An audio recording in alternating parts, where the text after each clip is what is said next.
तो मूवी की शुरुआत में हम एक लोरेन नाम की लड़की को देखते हैं जो वकील थी, जिसको एक ऐसा केस आता है जिसमें एक मुजरिम को इंसाफ देना था। इसके लिए उसको $1 मिलियन की रकम की ऑफर भी आती है, लेकिन इतनी बड़ी ऑफर मिलने के बाद उसका दिल इसके लिए नहीं मानता और वो उस केस को लड़ने से मना कर देती है, जिससे हमें ये पता लगता है कि लोरेन एक ईमानदार वकील थी। वो हमेशा इंसाफ के लिए ही लड़ती थी। पैसे इसकी जिंदगी में कोई मायने नहीं रखते थे। दूसरी तरफ हम लोरेन के छोटे भाई वेलियन को देखते हैं, जो पॉलिटिशियन में था, लेकिन वो न्यूयॉर्क का अगला वजीर आजम बनना चाहता था। लोरेन के डैड एक बहुत बड़े बिजनेसमैन थे, लेकिन कुछ दिन से उनका बिजनेस अच्छा नहीं चल रहा था। साथ उनको सांस की बीमारी भी थी, जिस वजह से उनको सांस लेने में तकलीफ भी होती थी। लेकिन आज भी उनको सांस की बीमारी का अटैक आता है। वो अपनी गाड़ी तक पहुंच जाते हैं, लेकिन गाड़ी चलाते हुए उनकी मौत हो जाती है, जिसके बाद लोरेन को न्यूज वालों से पता लगता है। वो अपने डैड के जनाजे पर जाती है, जहाँ वो अपनी फैमिली के दूसरे मेंबर से मिलती है। जनाजा खत्म होने के बाद लोरेन और उसके भाई की बातों से पता लगता है कि इनके डैड को लोरेन पर फख्र था।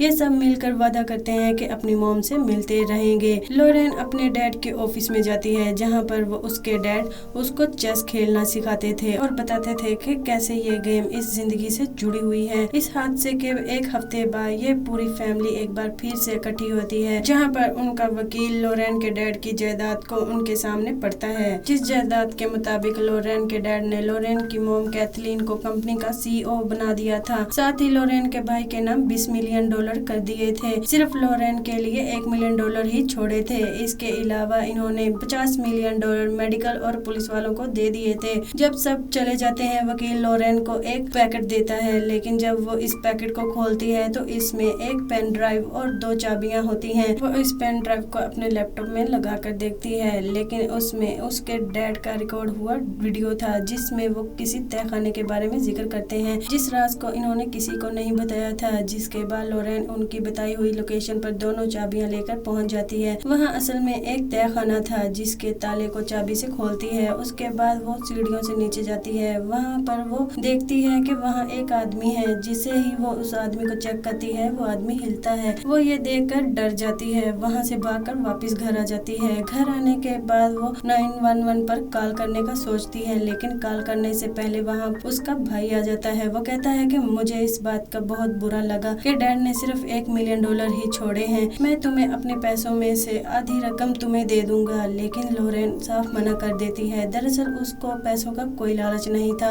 अपने भाई के जाने के बाद वो अपनी बचपन की तस्वीरें अपने डैड के साथ देखती है, जिससे उसको याद आता है कि किस तरह उसने अपने डैड से लड़ाई की थी, क्योंकि वो चाहते थे कि वो उनके कुछ दोस्तों का केस लड़े जो बहुत अमीर थे। लेकिन लोरेन अपने असूलों के खिलाफ नहीं जाती थी, इसीलिए वो उनके केस को लड़ने से मना कर देती है। अगले दिन लोरेन गन लेकर दोबारा उस तहखाने में जाती है, जहाँ पर वो देखती है कि वो आदमी सो रहा था। इस चीज का फायदा उठाकर वो उसके हाथों के प्रिंट ले लेती है, लेकिन वो आदमी उस वक्त जाग जाता है। लोरेन वहाँ से भाग जाती है और एक बार फिर से लोरेन वहाँ मास्क लगा कर आती है। इस आदमी से उसकी पहचान और उसका इस तहखाने में होने की वजह पूछती है। वो आदमी कहता है कि तुम्हें मेरे सामने मास्क लगाने की कोई जरूरत नहीं है। मैं जानता हूँ कि तुम लोरेन हो। मैं तो तुम्हारी बर्थडे के बारे में भी जानता हूँ। तुमने अपनी फैमिली के खिलाफ जाकर शादी की थी। लोरेन इन बातों को सुनकर अपना मास्क हटा देती है, लेकिन एक बार फिर से उससे वही सवाल पूछती है, लेकिन इस दफा भी वो आदमी उसकी बातों का ठीक जवाब नहीं देता। दरअसल वो उससे कहता है कि मुझे कुछ खाने पीने की चीजें ला कर दो। लोरेन उसे साफ मना कर देती है और कहती है कि तुम्हें मेरे सवालों का जवाब देना होगा, वरना मैं तुम्हें यहीं पर मरने के लिए छोड़ दूंगी।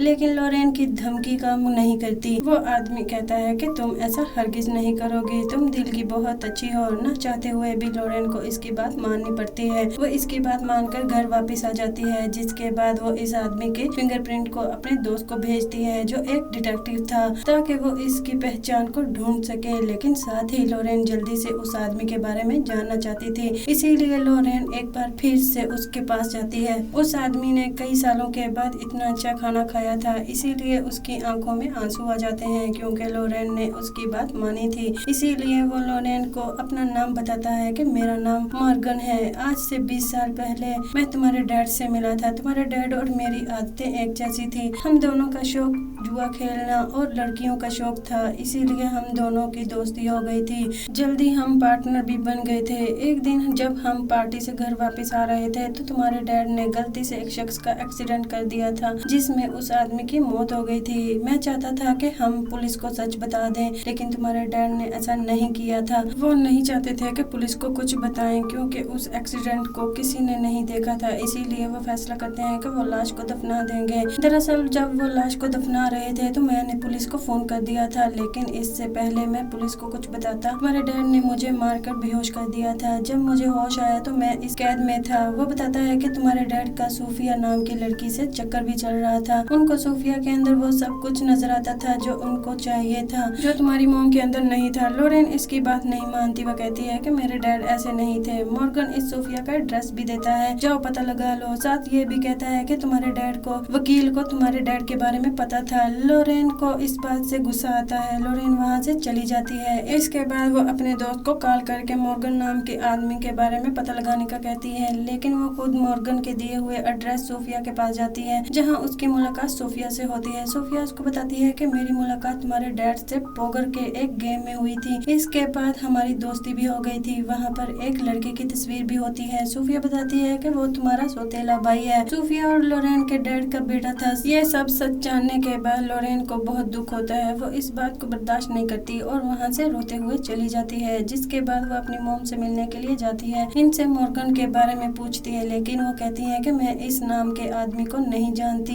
दरअसल वो अपने डैड के बारे में सब जानना चाहती थी, इसीलिए वो एक बार फिर से वो मॉर्गन के पास जाती है। वो मॉर्गन से कहती है कि मैं इस जगह के बारे में जानना चाहती हूँ जिस जगह पर मेरे डैड ने उस आदमी को दफनाया था। मॉर्गन बताने से पहले कुछ शर्त रखता है। मॉर्गन कहता है कि जब तुम मुझे अपने साथ लेकर जाओगी तभी मैं तुम्हें उस जगह के बारे में बताऊंगा। लोरेन को उसकी शर्त को मानना पड़ता है, जिसके बाद वो मॉर्गन को तहखाने से बाहर लेकर आती है। इतने सालों के बाद वो खुली हवा में सांस लेकर वो दुखी हो जाता है। इस दौरान लोरेन के शोहर स्कॉट का फोन आता है। वो लोरेन को पूछता है कि तुम कहाँ पर हो। लोरेन कहती है कि मैं जल्दी घर वापस आ जाऊंगी। वो फोन को बंद कर देती है, जिसके बाद वो मॉर्गन के साथ उस जगह पहुंच जाती है जहाँ पर उसके डैड ने उस आदमी को दफनाया था। वहाँ पर खोदने के बाद उसे उस आदमी का ढांचा नजर आता है, जिससे पता चल जाता है कि जो मॉर्गन कह रहा था वो सब सच था। लेकिन वो मॉर्गन को फिर से उस तहखाने में कैद कर देती है। मॉर्गन की आंखों में आंसू आ जाते हैं क्योंकि मॉर्गन उस तहखाने में नहीं रहना चाहता था। वो आजादी चाहता था। वो रोने लगता है। वो कहता है कि तुम्हारे डैड ने मुझे यहाँ पर कैद कर दिया था, जिस वजह से मैं अपनी मॉम को आखिरी वक्त में नहीं देख सका।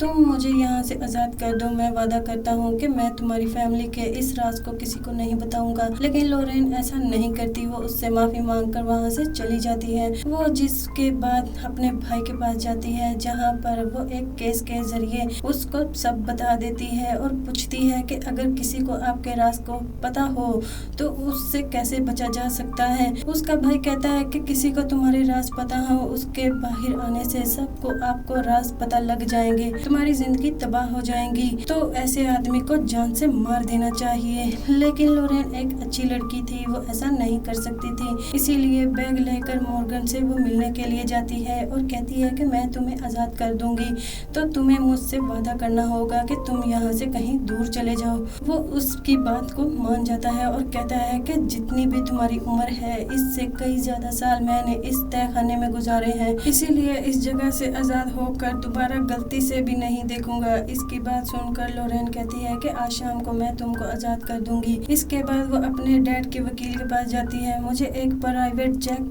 बहुत सारे पैसे चाहिए और पासपोर्ट भी। वकील पूछता है कि ये तुम किसके लिए कर रही हो, लेकिन वो इसको कुछ नहीं बताती। शाम को वो फिर से मॉर्गन के पास जाती है और कहती है कि तुम अपना हुलिया ठीक कर लो। बातें करते हुए वो उससे पूछती है कि क्या मेरे डैड ने तुम्हें मेरे बारे में कुछ बताया था। मॉर्गन कहता है कि तुम्हारे डैड को तुम पर फख्र था, लेकिन साथ वो तुमसे नाराज भी थे क्योंकि तुम उनके दोस्तों के केस लड़ने से मना कर देती थी। इसके बाद वो मॉर्गन को वहाँ से निकालकर सीधा अपने वकील के पास लेकर जाती है, जहाँ उसका वकील उसको पासपोर्ट देता है, जिससे उसको बताया जाता है कि इसके अकाउंट में इतने पैसे हैं जिससे वो अपनी सारी जिंदगी गुजार सकता था। लोरेन वहाँ से वापस आ जाती है। एक बार फिर से वो तहखाने में जाती है, जहाँ पर उसको मॉर्गन के बेड के नीचे एक जहर की शीशी मिलती है, लेकिन वो इस पर ज्यादा ध्यान नहीं देती। दरअसल अब सब खत्म हो गया था। दूसरी तरफ लोरेन का जो दोस्त था, जो डिटेक्टिव था, वो इसको मॉर्गन की फाइल भेजता है, जिस फाइल को लोरेन की मॉम कैथलीन देख लेती है। कैथलीन इस फाइल पर एक तस्वीर देखती है जो मॉर्गन की थी, लेकिन इसका नाम मॉर्गन नहीं बल्कि कार्सन था। वो लोरेन से पूछती है कि कार्सन की फाइल तस्वीर यहाँ पर क्या कर रही है। वो बताती है कि ये कार्सन नहीं, दरअसल ये मॉर्गन है। इसकी मॉम कहती है कि इसका नाम कार्सन है और ये एक खतरनाक कातिल है। अपनी मॉम की बात सुनकर वो एयरपोर्ट की तरफ भाग जाती है। जब वो एयरपोर्ट पहुंचती है तो वो देखती है कि वहाँ पर कार्सन यानी कि मॉर्गन वकील और पायलट को मारकर निकल गया था। वो समझ जाती है कि वो इसके घर गया है क्योंकि वो इसकी मॉम कैथलीन को मारना चाहता था। वो घर वापस आती है लेकिन उसकी मॉम वहाँ पर नहीं होती। उसको पता लग गया था कि मॉर्गन उसकी मॉम को लेकर उस तहखाने में गया है जहाँ वो सालों से बंद था। वो एक बार फिर से तहखाने में जाती है। वहाँ पर उसको उसकी मॉम नजर आती है, लेकिन इससे पहले वो अपनी मॉम तक पहुँचती मॉर्गन उस पर हमला करके उसको बेहोश कर देता है। जब उसको होश आता है तो वो उसको बताता है कि मैंने तुम्हारे डैड को जहर देकर मार दिया था। लोरेन को पता लग जाता है जो उसके बेड के नीचे जहर की शीशी मिली थी वो वही जहर था जिससे उसने उसके डैड को मारा था। मॉर्गन कहता है कि आज से 20 साल पहले मैंने तुम्हारी मॉम को एक नशे की दवाई दी थी जिसके बाद मैंने उसके साथ गलत काम किया था। जब ये बात तुम्हारे डैड को पता लगी इसने गाड़ी से मेरा पीछा किया था। इस दौरान उसने एक आदमी को गाड़ी से मार दिया। दरअसल वो पुलिस को कॉल करना चाहता था लेकिन मैंने उस आदमी को दफना दिया। तुम्हारे डैड को गुस्सा आ गया तो वो मुझे इस तहखाने में ले आए थे और वो मुझे यहाँ कई सालों से टॉर्चर कर रहे थे। तभी कैथलीन यानी लोरेन की मॉम को होश आ जाता है। वो मॉर्गन को उल्टा सीधा कहती है। मॉर्गन इस पर हमला करता है। अपनी मॉम को बचाने के लिए लोरेन मॉर्गन के ऊपर हमला कर देती है। इस लड़ाई के दौरान मॉर्गन लोरेन को कहता है कि तुम असल में मेरी बेटी हो। जब मैंने तुम्हारी मॉम के साथ गलत हरकत की थी इसके बाद तुम पैदा हुई, लेकिन अब बहुत देर हो गई थी क्योंकि लोरेन की मॉम कैथलीन के हाथ गन लग जाती है जिसके बाद वो उसको गोली मारकर मार देती है। इसके बाद लोरेन अपनी मॉम के साथ मिलकर उस तहखाने को आग लगा देती हैं और ये दोनों बाहर आ जाती हैं। इसी के साथ ये मूवी यहीं पर खत्म हो जाती है।